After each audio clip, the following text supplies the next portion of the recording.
Today we're going to start talking about magnetostatics, and we're actually going to talk about several aspects of magnetic fields in today's group of lectures.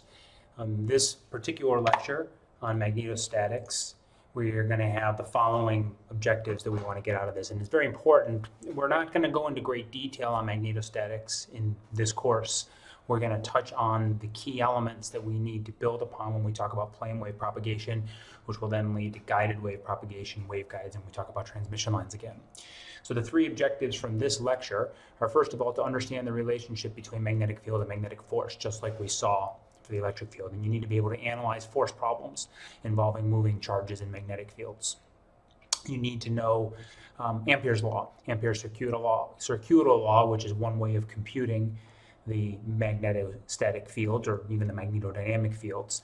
You need to comprehend Ampere's law, and you need to be able to use it to analyze problems both in this section, in the rest of today's lectures, as well as in the lectures that are going to come throughout the rest of the term. And the last thing you need to do is learn the Law of Biot-Savart and understand about the magnetic vector potential.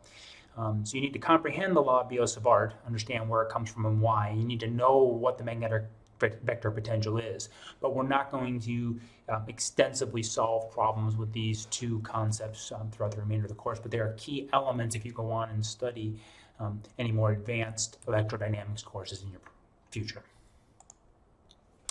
So the first thing I want to talk about is magnetic force. We saw in one of the lecture 2s that an electric force on a point charge is proportional to not only the magnitude of the charge and the sign, but also the electric field intensity.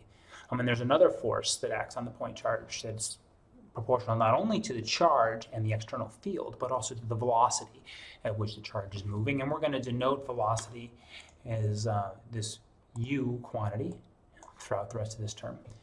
And this force is the magnetic force.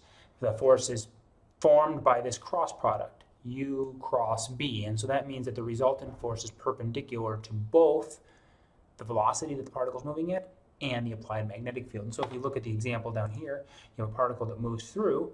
When that particle goes into the magnetic field, it's experiencing a force, and that force is related to the cross product, and I have to switch here to my right hand. So in this particular case, the velocity is out of the board. The velocity is in this direction.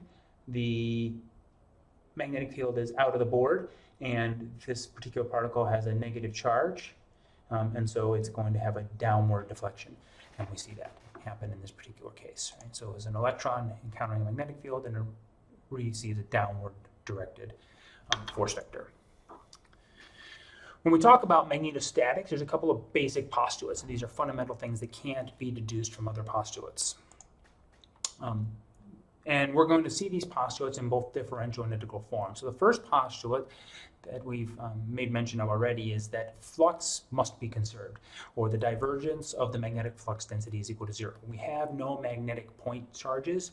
Magnetic flux lines cannot begin or end. They must close on themselves. And so I can state this either in differential form as del dot B equals 0, or I can state it in integral form. Right? So if I take the volume integral of this quantity, I can use the mathematical form of Gauss's law and turn that into the surface integral, and that tells us that the outward flux through any closed surface must be equal to 0. And we've talked about that before. Likewise, I have something related to the curl, or the rotation of B. And that is that the curl of B is equal to mu naught. Mu naught is the magnetic permeability. And we're going to talk about the magnetic permeability in lecture 4a. I'm not going to go into it in any great detail today. And the other thing I should note is that today's lectures are all going to be referring to the magnetic flux density B. As we saw in lecture 1, there's also the magnetic field intensity, which we denote by H. And we're going to understand how B and H are related in one of the lecture 4s, in 4a. So one of our postulates is that the curl of B is equal to mu naught times the local electric current density. And I can use Stokes' theorem to relate this to a macroscopic integral. If I take the integral around any closed path of the magnetic flux density times the path integral, that's going to be equal to this permeability times the total current enclosed within that path. And so these are two fundamental postulates in both differential and integral form. So first thing I want to do is I want to talk about Ampere's circular law. Ampere's law allows us to determine the magnetic flux in many problems, or the magnetic field intensity in many problems where the symmetry is high. And so as an example, we'll consider this relatively straightforward problem. I have a wire. This wire will soon be infinite, so it's coming out of the board. Okay? So it's infinite extent in the z direction, and it's carrying a current out of the board. And we want to consider the flux near the wire. Now, when we take a look at this problem, we want to exploit symmetry. This problem has what we call azimuthal symmetry. And so the solution cannot depend upon the angle, the polar angle in this plane, or the azimuthal angle in this plane. Okay? Also, this problem has z symmetry, because as I move in and out of the board, the problem has exactly the same form. Right? So the solution cannot depend upon phi, the solution cannot depend upon z, it can only depend upon r. Okay? And because the field must be divergence free, because del dot B must be equal to 0, then the field can only have a phi, it can only have a rotational component. Right?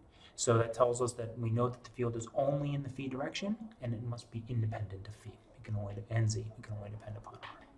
So we can write down Ampere's law. This is the general form, right, where we know that the integral around this particular closed path must be equal to mu naught times I enclosed. Well, that integral is particularly easy to do because dl is equal to phi hat r d phi, okay, and b is equal to b sub phi in the phi hat direction, right? So when I take the dot product, phi hat by phi hat, that goes away, and I do this integral, and I end up with 2 pi r times this unknown quantity that I'm trying to solve for. Right, so at this point, this b sub phi is what I'm trying to solve for. And of course, I know the right-hand side from Ampere's law.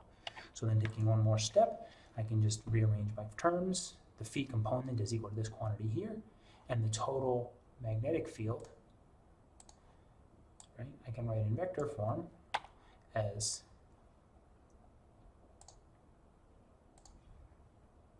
write the total magnetic field in vector form this way. Right, so the v field is in the phi direction, and it has this magnitude.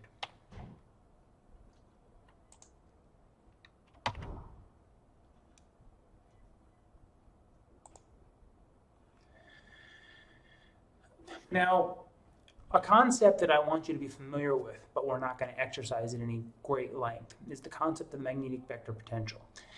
We saw in electrostatics that the electric scalar potential was very valuable for us in computing many problems, and the potential difference is a quantity that we deal with all the time in circuit theory. The magnetic vector potential is just as powerful, but we don't see it macroscopically like we do the electric scalar potential. And we're not going to go into it in great length. I just want to expose you to the concept today. We know that the divergence of the B field is equal to 0 because that's one of our fundamental postulates.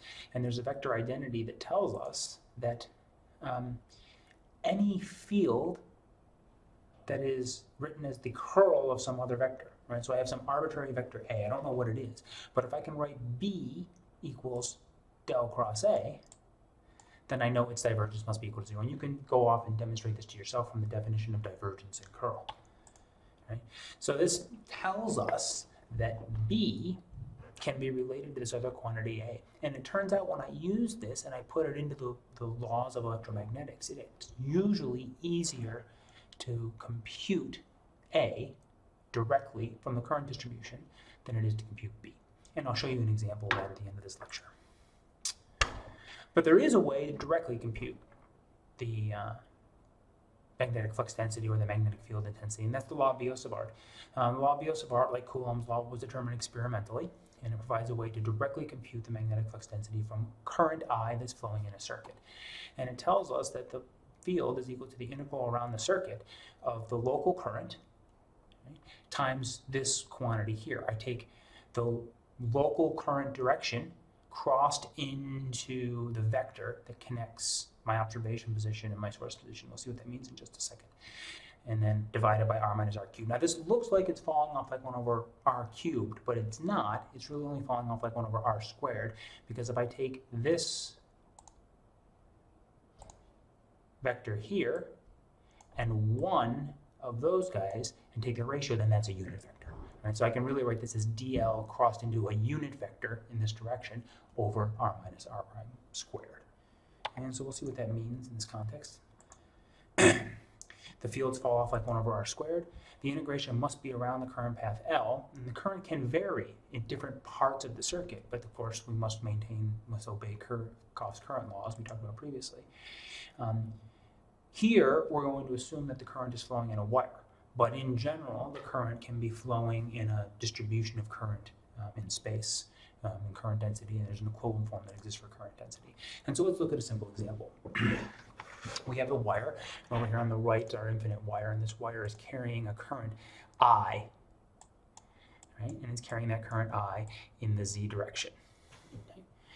Okay. So when I want to make my observation position is at some distance r. Oops. My observation is at some distance r. Okay, and my source is at some position r prime. Right, so I have a r and an r prime, and these are both vector quantities. As I integrate along this wire, the quantity of interest is r minus r prime, and r minus r prime is a vector that connects from the source to the observation point. So that there is the vector r minus r prime. Okay. And that's that vector that shows up in the Law of Biot-Savart. So I can simply substitute these quantities into the Law of Biot-Savart, and we find out that the total magnetic field at this position, B, at that location, is equal to mu naught I over 4 pi, and I have to integrate from minus infinity all the way to plus infinity along this wire. Now at every step along this wire, dl is equal to dz prime times z hat, right? That's my dl. Let me see up here, idl is equal to this quantity here. R minus r prime is r in the r direction minus z prime in the z direction, and I'm evaluating this at the position z equals 0, right? So I'm going to make this evaluation at z equals 0.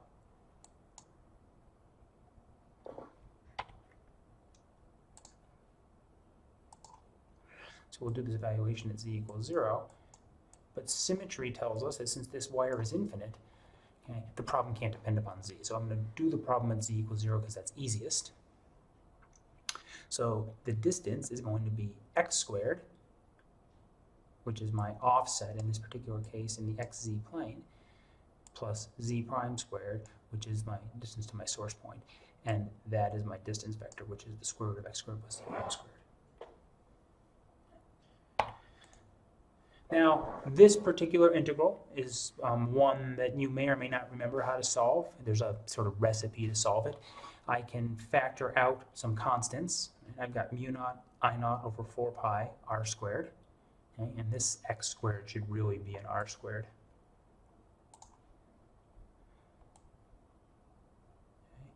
I did this evaluation in the xz plane, so in this particular case, x is also equal to r.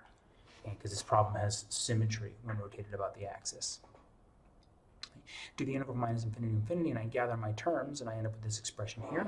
I can solve that using the following substitution. Right? So I choose this particular set of variables, and you can work through this by yourselves. I substitute in z prime over r into here. I get 1 plus tangent squared, but 1 plus tangent squared is equal to secant squared. Go through the various steps of the substitution, and the result ends up being this particular integral. This is an integral that you can solve, right? And the result ends up being mu naught I naught phi hat over 2 pi r. So that tells us that the magnetic flux density is in the phi direction, and it's got this amplitude, and this is exactly the same magnetic flux density that we computed using Ampere's security law a couple of slides ago.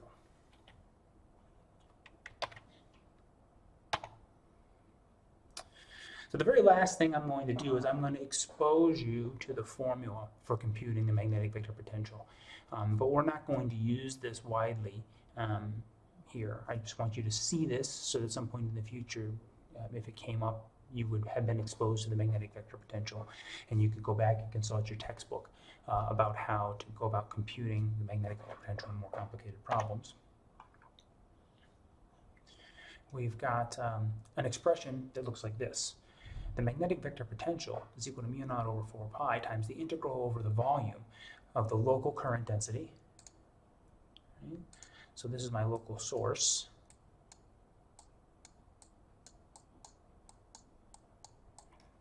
Okay, divided by the distance, and then I integrate over the volume, because here is equal to dV. Okay. Now, what's important here is you'll note that the cross product that showed up in the Law of Biot-Savart is missing. And that tells us, let's say, for example, I only have a z-directed. If I only had a z-directed current, that would tell me that my A vector is only in the z direction. Okay? If I only had an x-directed current, then my A vector will only in the x direction. Whereas in the Law of Biot-Savart, I've got to take the dl crossed r, and that means that the direction of the field is perpendicular to the local direction of current flow. And this is an important simplification that makes it easier to solve many problems. And the way I go through evaluating this integral is I integrate, I pick points, and down here I've got r prime. Right? So this is my vector r prime down here. This is my vector r up here. And as I integrate through the source,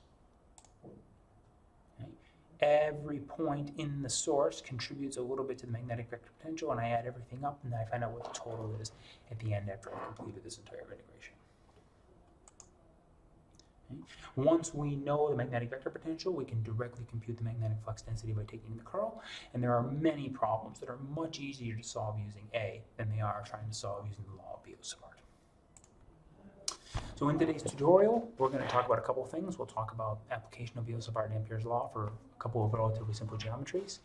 And we're going to look at setting up some integrals for A and for B to sort of get the feeling as to why using A would be easier in certain types of problems.